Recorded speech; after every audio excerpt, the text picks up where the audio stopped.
Welcome to the 7th lecture of ionic equilibrium. ठीक है, हमने 6 लेक्चर लिए थे। इस 6 लेक्चर में हम पूरे सीरीज में हमने सब कुछ कंप्लीट कर दिया। We have completed with all the concepts of the chapter, also with numericals. ठीक है, तो आज हम लोग सिर्फ और सिर्फ PYQs डिस्कस करेंगे। That is PYQs, previous year question से डिस्कस करेंगे, वो भी MCQs देखेंगे सिर्फ आज के लेक्चर में। अगले लेक्चर में, इसके आगे वाले लेक्चर में we will talk about the theory questions and numericals also. ठीक है, तो PYQs में, MCQs में हम लोग, मैंने कैसे क्लासीफाई किया हुआ है, जैसे आप महाराष्ट्र बोर्ड का पेपर लिख ही रहे हो, तो आप लोग महाराष्ट्र बोर्ड का एग्जाम तो दोगी, बट उसके साथ साथ you also give CET, right. तो CET के भी कुछ क्वेश्चंस मैंने डाल रखे हैं। तो पहले 5 क्वेश्चन महाराष्ट्र स्टेट बोर्ड के हैं और उसके बाद CET के। ठीक है, तो इसीलिए हम कंबाइंड वे में दोनों को सॉल्व करेंगे, ताकि हम लोगों के कंसेप्ट कितने क्लियर है वो हमको पता चले। ज्यादा कुछ डिफिकल्ट होता नहीं है। ठीक है, बस वो जो कंसेप्ट हमने सीखा है उस कंसेप्ट पे फोकस रख के हमको आगे बढ़ना है। ठीक है, चलो तो स्टार्ट करते हैं। पहला क्वेश्चन लेते हैं। ठीक है, so what is the percentage dissociation of 0.1 molar solution of acetic acid. क्या पूछा उन्होंने, हमको बोला है कि परसेंट डिसोसिएशन कितना है, मतलब मुझे फाइंड आउट करना है परसेंट अल्फा। परसेंट अल्फा कितना है बोला है, for what, for 0.1 molar acetic acid. के वैल्यू दिया हुआ है।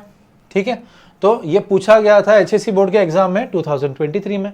तो हमको क्या पता है, what do we know about the formula, we know अभी के और अल्फा के बीच का रिलेशन पता है ना हम लोगों को, ऑसवर्ड्स लॉ ऑफ डायलेशन से फाइंड आउट किया था। क्या था, alpha is equal to √KA/C। तो अब मेरे पास कॉन्सेंट्रेशन है, मेरे पास Ka, बना दो, चलो खत्म कर देते हैं। तो what is the value given to us, Ka का वैल्यू दिया 10⁻⁵ और कॉन्सेंट्रेशन क्या दिया 0.1 मोलर। 0.1 मोलर कितना होता है, 0.1 को अगर 1 में कन्वर्ट करूंगा तो ये क्या हो जाएगा 10⁻⁻1। तो इधर मैं लिख देता हूं 10⁻⁻1, राइट। तो क्या हो जाएगा, ये -1 पूरा का पूरा कट हो जाएगा, ये -5 का -4 हो जाएगा। देयरफॉर अल्फा क्या हो जाएगा, √10⁻⁴। अंडर रूट मैंने आपको बताया, ये अंडर रूट जो है that means nothing but raise to 1/2। तो 10⁻⁴ रेज टू 1/2, मतलब ये हो जाएगा 10⁻⁴ इंटू 1/2। कैंसल आउट हो जाएगा, ये 1 जा, ये -2 जा। मतलब ही मेरा अल्फा कितना मिला मुझे, 10⁻²। अगर मुझे अल्फा 10⁻² मिला है, अगर अल्फा -2 मिला, तो मुझे क्या बोला है, परसेंट फाइंड आउट करना ना, परसेंट अल्फा। सो मैंने आपको पहले भी सिखाया था ये चीज, जब परसेंटेज अल्फा निकालना होता है तो परसेंटेज अल्फा क्या होगा, अल्फा इंटू 100। तो अल्फा कितना है हमारा 10⁻², 100 है, मल्टीप्लाइड 100 मतलब ही 10⁻²। ये दोनों कैंसिल आउट होके 1 बच जाएगा, मतलब ही 1%। ठीक है, देखो मैंने ऑप्शन अभी भी नहीं देखे। ठीक है, मैंने क्या किया, डायरेक्ट सॉल्व कर दिया। चलो देखते हैं ऑप्शन में है क्या। Option A 0.01%, no. Option B 1%, yes. Option C 10% and option D 100%, no. तो मेरा आंसर आ गया मुझे, that is 1%, right. Do you understand कैसे सॉल्व कर लिया। चलो बढ़ते हैं आगे। Next question, for the reaction HCl plus H2O reversibly gives H3O plus Cl-, the conjugate acid base pair is dash। ये 2023 में पूछा गया है फिर से। ठीक है, मैंने ये नहीं लिखा अक्टूबर में पूछा है या आपको मार्च में, फेब में पूछा है, वो नहीं लिखा है मैंने यहाँ पर। ठीक है, तो ये इक्वेशन दिया है, उन्होंने बोला कॉन्जुगेट एसिड बेस पर कौन सा है, ऑप्शंस में से। तो ऑप्शन देखने से पहले हमारे लिए इंपॉर्टेंट होता है कि ये रिएक्शन में कॉन्जुगेट एसिड बेस पर है कौन से वो ढूंढ लेते हैं। तो लिख लेते हैं रिएक्शन क्या है, HCl plus H2O reversibly gives us H3O plus Cl-। तो हो क्या रहा है, नोटिस करो, यहां से H+ ये ले रहा है, तो ये H+ डोनेट कर रहा है, तो ये क्या हो जाएगा, एसिड। ये एक्सेप्ट कर रहा है तो हो जाएगा बेस। ओके, बट इससे क्या फॉर्म हो रहा है, H3O+, जो एसिड की तरह बिहेव कर रहा है। क्यों एसिड की तरह बिहेव कर रहा है, why is it behaving as acid, हम देखते हैं। ठीक है, तो ये हो जाएगा आपका एसिड 1 मान लो, और ये बेस 2। अब ये रिएक्शन की वजह से ये फॉर्म हुआ है, Cl- बन गया यहां पर, और H2O बन गया H3O+ यहां पर। ठीक है, अब इसमें रिवर्सिबली क्या होगा, ये Cl फिर से एक H एक्सेप्ट करेगा, तो यहां पर ये जो है H को डोनेट कर रहा है, तो this behaves as acid. But ये किससे बना है, H2 से बना है, नंबर 2 से बना, तो ये एसिड 2 हो जाएगा। और Cl- है वहां पर जो एसिड 1 से बना था, और अभी H एक्सेप्ट कर रहा है, मतलब ये बिहेव कर रहा है एज बेस, तो ये बेस 1 हो जाएगा।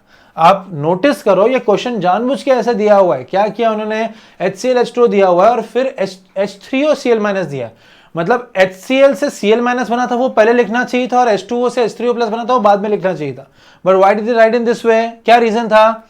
लिखा है ये ऐसा इसलिए था ताकि आपको कंफ्यूज किया जाए। हम समझेंगे अरे ये इधर आ रहा है और ये इधर आ रहा है, ऐसे समझेंगे, बट वैसा हो नहीं रहा ना। Try to understand. तो ये जो अजम्पशन हमारा होता वो रॉन्ग होता, इसलिए इस तरह का क्वेश्चन दे रखा था ताकि किसी ना किसी तरह से हम कंफ्यूज हो जाए, बट हम थोड़ी होंगे कंफ्यूज। ठीक है, तो क्या हुआ, ये एसिड से ये बेस बन रहा है और ये एसिड से ये बेस बन रहा है, तो कॉन्जुगेट एसिड बेस पेयर में क्या है, HCl और Cl माइनस है, NH2 और H3O प्लस है। ठीक है, चलो ऑप्शन देखते हैं अभी। तो HCl and H2O, देखो HCl and H2O कहीं भी संबंध नहीं रख रहे, तो not applicable. H3O plus and Cl minus, again no, दोनों का कनेक्शन ही नहीं है डायरेक्ट। एक साइड पे, रिएक्शन के एक साइड पे आने वाले कंपोनेंट जो है वो कॉन्जुगेट एसिड बेस नहीं होते हैं। ठीक है, थर्ड देखो H3O plus and H2O, H3O plus and H2O, yes ये हो सकता है। और फोर्थ क्या, HCl and H3O plus, no again not, ये दोनों एसिडिक बिहेव कर रहे हैं ना, सॉरी हाँ एसिडिक बिहेव कर रहे दोनों। तो ऑप्शन सी, देखो हमको आंसर मिल गया आसानी से। क्यों? क्योंकि हम लोगों ने पहले सॉल्व किया इसको, इसलिए क्वेश्चन को 2 बार पढ़ के सॉल्व करो and then go for seeing the options, otherwise confusion हो जाएगा तुमको, ये भी नहीं है।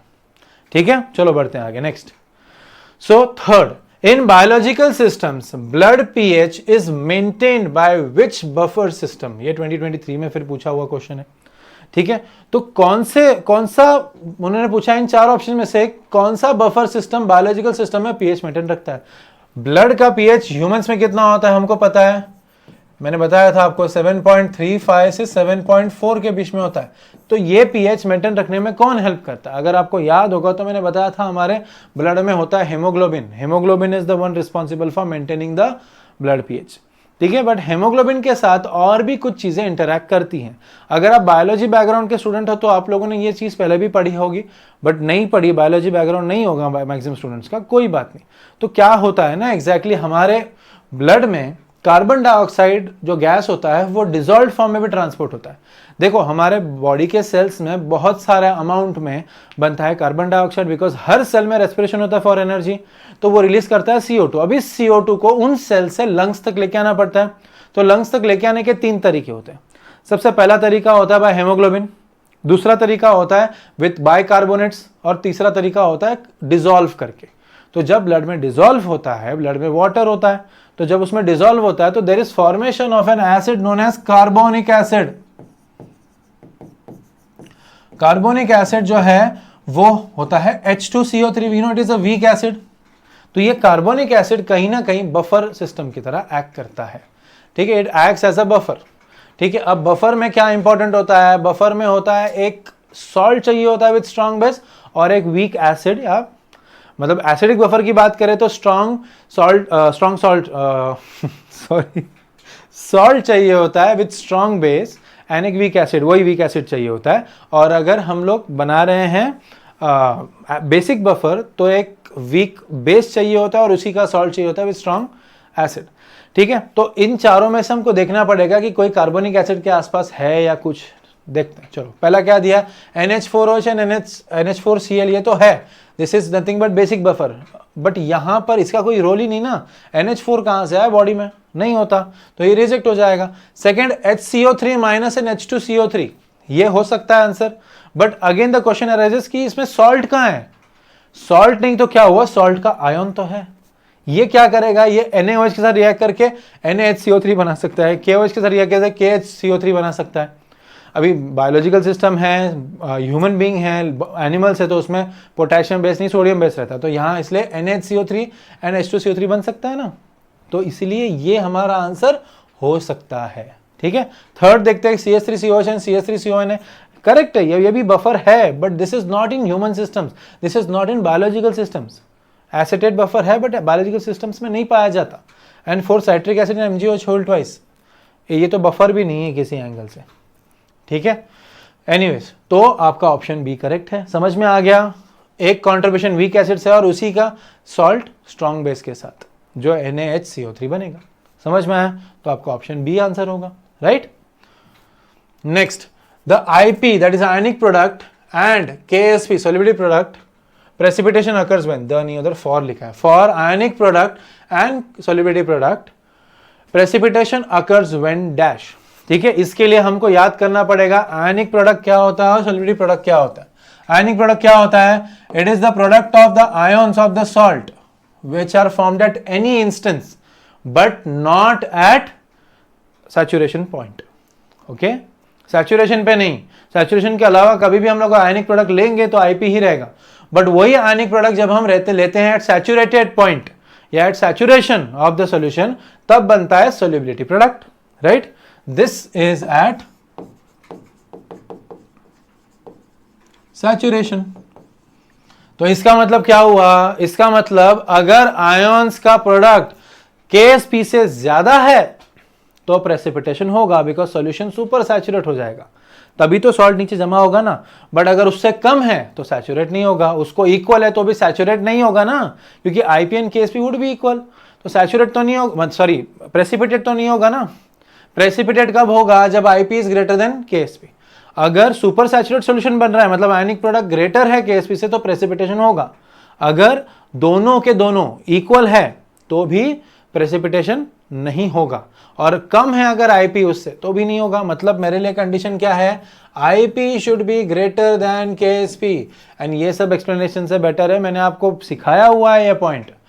द कंडीशंस फॉर प्रेसिपिटेशन नाम का टॉपिक है, आई थिंक इसके पहले लेक्चर में लिया था हमने, तो उसमें है ऑलरेडी, तो वही फॉलो करो, बात खत्म हो जाती है, राइट। तो this should be the condition. इधर इक्वल है ये नहीं होगा, इधर ग्रेटर है ये होगा, इधर कम है नहीं होगा, इधर बहुत कम है तो बिल्कुल भी नहीं होगा। ठीक है, चलो बढ़ते हैं आगे। Next, NH4F is a salt of weak acid HF and weak base NH4OH. Its aqueous solution is dash। 2022 में पूछा हुआ क्वेश्चन है कि अमोनियम फ्लोराइड एक सॉल्ट है जो बना है hydrogen fluoride and ammonium hydroxide से। ठीक है, तो इस केस में हमारा जो एक्वेस सॉल्यूशन है वो चारों में से कौन सा कंडीशन होगा? अब इनके वैल्यूज दे रखे हैं आपको, Ka का वैल्यू दिया है, Kb का वैल्यू दिया है, तो हमने वीक एसिड वीक बेस के इंटरैक्शन में क्या सीखा था कि दोनों में से Ka Kb में से जो ग्रेटर रहेगा वैल्यू में वही कंडीशन आगे दिखाई देगा। अगर Ka ग्रेटर है तो एसिडिक दिखाई देगा, Kb ग्रेटर है तो बेसिक दिखाई देगा।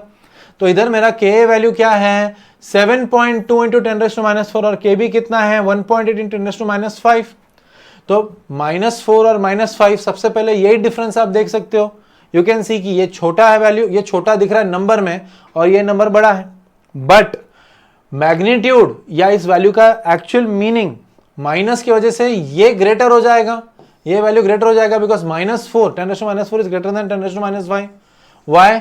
इसको अगर मैं लिखना चाहूं तो ये क्या हो जाएगा? 0.12372, ये हो जाएगा इसका वैल्यू। 1 2 3 एंड 4 ये हो जाएगा इसका वैल्यू इतना, और इसका वैल्यू क्या होगा? 0.1234, और ये तो ये हो जाएगा। आप देख सकते हो दोनों में ये वैल्यू ग्रेटर है, तो I can say that my Kb is less than Ka, माने Ka is greater then Kb। Ka greater मतलब एसिडिक होना चाहिए, slightly acidic, slightly basic, strong basic, strongly basic and neutral, तो स्लाइटली एसिडिक। अंडरस्टूड? ठीक है, next. अभी ये CT के क्वेश्चन से थोड़े से डिफरेंट होंगे। If hydrogen plus ion concentration is 6.31 into 10⁻⁴ molar in an acid solution, find the pH। सीधा सीधा क्वेश्चन है, कुछ नहीं है इसमें। क्या बोला हुआ है कि इतना दिया H+ आयन कॉन्सेंट्रेशन, तो एसिड सॉल्यूशन में तो उसका pH कितना होगा? What do we know pH का formula? We know pH is equal to -log of H+ ion concentration या H3O+ आयन कॉन्सेंट्रेशन, मतलब ही pH would be equal to -log of 6.31 into 10⁻⁴। Log books निकाल लो, log books लगने वाले। So therefore pH becomes equal to -log of 6.31 minus log of 10⁻⁴. Therefore pH becomes equal to -log of 6.31 plus 4 into log 10। अभी log 10 to the base 10 ही है ना, तो 1 आ जाएगा उधर, मतलब ये 4 ही रह जाएगा, as it is 4 रह जाएगा, है ना। तो क्या हो जाएगा? therefore pH becomes equal to 4 minus log of 6.31। चलो सब्ट्रैक्ट करते हैं, 4 माइनस लॉग बुक 6.31 का लॉग, तो कैरेक्टरिस्टिक तो ज़्यादा 0 ही रह जाएगा, है ना। 0 पॉइंट, चलो 63 का 1 में 8000, तो 8000, मतलब ये जब इसको हम सब्ट्रैक्ट करेंगे तो बनेगा 3.2000, मतलब ये 3.2 होगा पीएच। देखो फास्ट होने वाला सम दिया था, मैंने बहुत स्टेप्स ले लिए आपको बस कन्वर्जन दिखाने के लिए, डिफरेंट प्लेसेस दिखाने के लिए। इधर वेज देखकर भी पता चल सकता था ना, बिकॉज log of 6 हमको आसपास तो पता ही है ना, log of 6 कुछ के रिलेटेड तो पता ही है, तो उस हिसाब से हम लोग कर सकते थे 4 माइनस दैट। बट यहाँ प्रॉब्लम क्या था ना, यहाँ से 3.2, 3.1, 3.0 एंड 2.8 बहुत नज़दीक थे, इसलिए इसमें सॉल्व करना ही पड़ता आपको। तो आपका आंसर है ए 3.2। ठीक है, सॉरी नेक्स्ट। चलो, a buffer contains equal molar, that is equal concentration of CH3COH and CH3CONA, दोनों का कॉन्सेंट्रेशन सेम है। क्या बोला हुआ है, वीक एसिड का जो कॉन्सेंट्रेशन है that is equal to the concentration of that weak acid with the strong base, उसका सॉल्ट, वीक एसिड का सॉल्ट विथ स्ट्रॉन्ग बेस, दोनों का कॉन्सेंट्रेशन इक्वल है। ठीक है, मान लो हम इनको बोलते थे x। ठीक है, if pK value is given as 4.74, what is the pH? तो हमको क्या पता है formula, pH is equal to pKa, pH of buffer is equal to pK into log of concentration of salt by concentration of acid, right? यही है ना। अभी salt और एसिड दोनों का कॉन्सेंट्रेशन सेम ही है, मतलब ये हो जाएगा 4.74 प्लस, दोनों का कॉन्सेंट्रेशन सेम है तो दोनों कट हो जाएंगे, बचा क्या log of 1 that is nothing but 0.0000 आएगा, है ना, तो ये 0 आएगा, मतलब ही 4.74। तो जनरली जो आपके क्वेश्चन दिया जाता है ना न्यूमेरिकल्स, इन केस ऐसे केसेस में वो शॉर्टकट ही दिया जाता है, फास्ट करने वाले सम दिए जाते हैं। बट अभी प्रॉब्लम क्या होता है ना, मुझे आपको प्रॉपरली एक एक स्टेप सॉल्व करके दिखाना होता है। अगर मैं एक एक स्टेप सॉल्व करके नहीं दिखाऊंगा तो आपको पता कैसे चलेगा कि सोचना कैसे। मैं तो ओरली सोच लूँ ये पीके 4.74 है, ये 4.74 है और दोनों का कॉन्सेंट्रेशन सेम है तो कट हो जाएंगे, 1 आ जाएगा, log of 1 is nothing but 0। देखो फटाक से हो जाता है। ठीक है, तो 4.74 होना चाहिए, ये देखो 4.74 है यहाँ पर आपका, बाकी के ऑप्शन देखने की ज़रूरत भी नहीं है। अगर आप आंसर में श्योर होते हो ना तो आपको टेंशन नहीं होता, ऑप्शन देख के आप बायस नहीं हो जाते हो। तो ऑप्शंस पहले देखो ही मत, सिर्फ क्वेश्चन पढ़ो पहले और डायरेक्टली आंसर पे आ जाओ, मतलब सॉल्व करके डायरेक्टली आंसर सिलेक्ट कर लो। ऑप्शन देखते रहोगे तो फिर हो गया, कन्फ्यूजन में पूरा खत्म हो जाएगा। नेक्स्ट, ये थोड़ा डिफरेंट क्वेश्चन है, ठीक है, देखना ध्यान से इसको। For CaF2 dissolving, KSP is 4s cube. If S, that is solubility, is 2.52 in 10 raised to minus 4 molar, KSP is approximately equal to dash। approximate पहले ही बोल दिया उन्होंने, ठीक है। तो मैं इधर ओरली बहुत कुछ कर सकता हूँ, मतलब सोच के ही डायरेक्ट कर सकता हूँ। पहले तो CaF2 का चेक कर लो, जो बोला है बराबर है क्या नहीं। CaF2 के लिए हम लोग क्या करते हैं, हम इसको डिसोसिएट जब करेंगे तो क्या हो जाएगा, Ca + 2F माइनस, है ना। तो हम लोगों ने क्या सीखा था, KSP equals x raise to x into y raise to y into s raise to x plus y. तो ये जो हो जाता है ये x हो जाता है और ये जो हो जाता है ये y हो जाता है। मतलब ये क्या हो जाता है, 1 raise to 1 into 2 raise to 2 into s raise to 1 plus 2, 2 का स्क्वायर 4s क्यूब। देखो क्रॉस चेक करने की ज़रूरत नहीं है, अभी हम कर ही रहे थे इसलिए मैंने सॉल्व कर दिया आपको एडिशनल बताने के लिए। एग्जाम में अगर बताया तो डायरेक्ट उसमें ही चलो आगे। तो इसके हिसाब से क्या होगा अभी आपका, तो KSP पूछा है ना आपसे, KSP क्या हो जाएगा 4 इंटू एस क्यूब, मतलब 2.52 इंटू 10 रेज़ टू माइनस 4 का क्यूब। ठीक है, सो इसके हिसाब से अब देखो मेरे पास जो वैल्यूज़ दिए हुए हैं, ठीक है, इसको सॉल्व तो करते हैं हम लोग, बट मेरे पास जो वैल्यूज़ दी वो 4 वैल्यूज़ देखो सब में 4 4 4 4 है। मतलब इसका आंसर कुछ भी है उससे कोई फ़र्क नहीं पड़ेगा, उसके आंसर में 4 होना ही चाहिए। अब वो 4 वाला चीज़ छोड़ देते हैं, सिर्फ 10 रेज़ टू पे कॉन्सेंट्रेट करते हैं, बिकॉज उसमें वेरिएशन है। देखो 10 रेज़ टू -12, -11, -10, -9, तो उसमें से कौन सा चूज़ करना है वो सिलेक्ट करना है। अब मुझे एक बात बताओ, ऑनेस्टली ओरली सोचो, अगर 2 का क्यूब हम लोग लेंगे तो 8 आता है, 2.5 का क्यूब, ठीक है, 2 का क्यूब ले लो 8 आ जाता है अप्रोक्सीमेटली। 4 तो आंसर फिक्स है तो ठीक है, बट अभी ये जो है ना इसका क्यूब कितना होगा, 10 रेज़ टू -4 मल्टीप्लाइड बाय 3, तो क्या हो जाएगा 10 रेज़ टू -12। सही है, ये आ रहा है।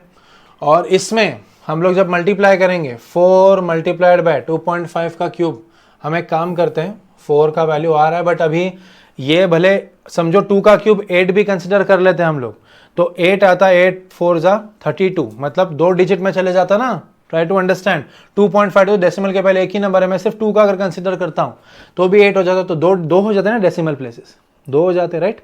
मतलब अगर 2 डेसिमल प्लेस समझो 32 भी आ जाता और डेसिमल यहाँ आ जाता, 10⁻12 आ रहा है हमारा इसका डायरेक्टली, ये पॉइंट को हम यहाँ मूव करते तो ये क्या हो जाता, 10⁻11 हो जाता, राइट।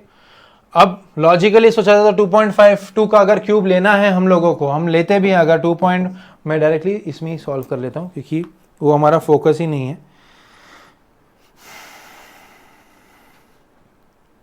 सो 2.52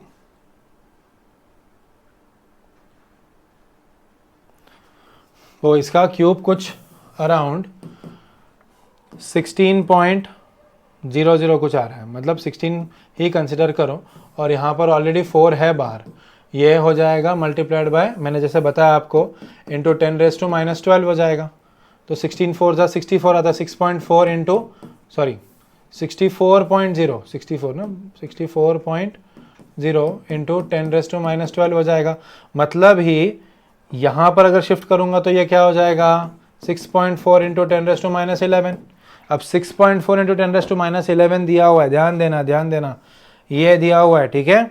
6.4 तो कहीं दिख ही नहीं रहा, बट 4 दिख रहा है मुझे, 4 तो 10⁻11 है ना यहाँ पर, वो हमारा मेन फोकस है, तो यही आपका आंसर रहना चाहिए, ठीक है। तो इन शॉर्ट मैंने क्या किया यहाँ पर, मैंने बस देखा ये वैल्यू ऑब्जर्व किया मैंने, तो इसमें मैंने देखा 2.52 है, तो इसका क्यूब जो भी है, मैंने तो 2 से एस्टिमेट किया था, मैं तो 2 ही बोला है ना, तो मैंने क्या बोला, अगर 2 लेता हूं मैं तो 2 का क्यूब 8 होता है, 8 और ये 4 तो ऑलरेडी मल्टीप्लाई हो रहा है, राइट। अगर 4 मल्टीप्लाई हो तो 4 और 8 को मल्टीप्लाई किया तो 32 आएगा, तो 32 मतलब 2 डिजिट आगे डेसिमल के पहले, और यहाँ 4 -4 इंटू 3 -12 होने वाला है, तो दो डिजिट में से उधर एक ही डिजिट दिया हुआ है ना, तो मतलब हमको डेसिमल को लेफ्ट साइड पे एक शिफ्ट करना पड़ेगा, तो शिफ्ट करना मतलब -12 का -11 कर दिया, तो -11 भी पता चल गया ना मुझे, तो मैं डायरेक्टली ऑप्शन चूज कर सकता हूँ, ठीक है। ये समझ में आ गया आपको। चलो बढ़ते हैं आगे। Next, if OH minus concentration is 1.0 into 10⁻5 molar, pH is dash. बहुत इजी क्वेश्चन है, इसमें हमको एक चीज पता है कि pH plus POH is nothing but 14। तो अगर मुझे इधर OH माइनस आयन का कॉन्सेंट्रेशन दिया है, और अगर मैं minus log of OH minus ion concentration ले लूँ तो मुझे मिलेगा POH। तो अगर मुझे POH मिल जाता है डायरेक्ट pH मिल जाएगा, तो इसमें 1 है, 1 का तो 0 ही रहने वाला है, ओके। बट ये जो आपका वैल्यू है 10⁻5 का हो जाएगा 5, मतलब ये हो जाएगा minus log of 1 into 10⁻5 becomes equal to POH। मतलब ही हमारा POH हो जाता है minus log of 1 minus log of 10⁻5। Minus log of 1 तो 0 हो जाएगा, तो ये हो गया 0 प्लस 5, लॉग ऑफ 10 इज 1, तो 5 का 5 ही रहेगा, इंटू 1 चाहिए तो लिख लो, ओके। तो क्या हो जाता है, देयरफॉर POH इक्वल टू 5, ये मल्टीप्लाई प्लस नहीं है, POH अगर 5 है तो pH क्या हो जाएगा, 14 minus 5 that is equal to 9। ये बैठे बैठे ओरली हो जाना चाहिए आपका, इतना लॉन्ग मेथड करने की ज़रूरत नहीं है, ठीक है। बट अभी आप मेरे साथ सॉल्व कर रहे हो तो मेरा काम है आपको एक्सप्लेन करना, इसलिए इतना टाइम लगा रहा हूँ। इस सम को हार्डली 10 सेकेंड्स लगने चाहिए, उससे ज़्यादा नहीं, ठीक है। -5 दिया है, लॉग OH माइनस आयन का कॉन्सेंट्रेशन 10⁻5 दिया, तो POH हो जाएगा 5, 14 माइनस 5 9, ये इतना ही थॉट आना चाहिए दिमाग में, ठीक है। चलो तो 9 आ गया, तो इसमें है क्या, A4 B9 C10 and D5, तो ये B9, ठीक है, सॉरी, ठीक है। नेक्स्ट लास्ट क्वेश्चन आज का, और ये भी CET में पूछा गया है 2023 में। क्या बोला है, NH4Cl in water gives acidic solution because dash. NH4Cl मतलब आपका सॉल्ट, कहाँ से बना है ये सॉल्ट, NH4 से बना है और Cl से बना है। NH4 कहाँ से आया, बेस से आया, बिकॉज ये पॉजिटिवली चार्ज है तो NH4OH हो जाएगा, और Cl जो है ये कहाँ से आया, HCl से आया, बिकॉज ये नेगेटिव है तो एसिड से आएगा ये, और ये बेस से आएगा, ये एसिड से आएगा, राइट, सॉरी। तो क्या, क्यों ये एसिडिक है, हम लोगों ने हाइड्रोलिसिस ऑफ सॉल्ट्स में लिया हुआ ये टॉपिक, ये एग्जाम्पल भी आई थिंक लिया हुआ है हम लोगों ने। तो NH4 प्लस क्या करता है, इसमें से ये वीक है ना, this is weak in nature, तो ये वीक होने के वजह से ये रिवर्सिबल इक्विलिब्रियम बनाएगा, ये स्ट्रांग होने की वजह से कुछ नहीं करेगा।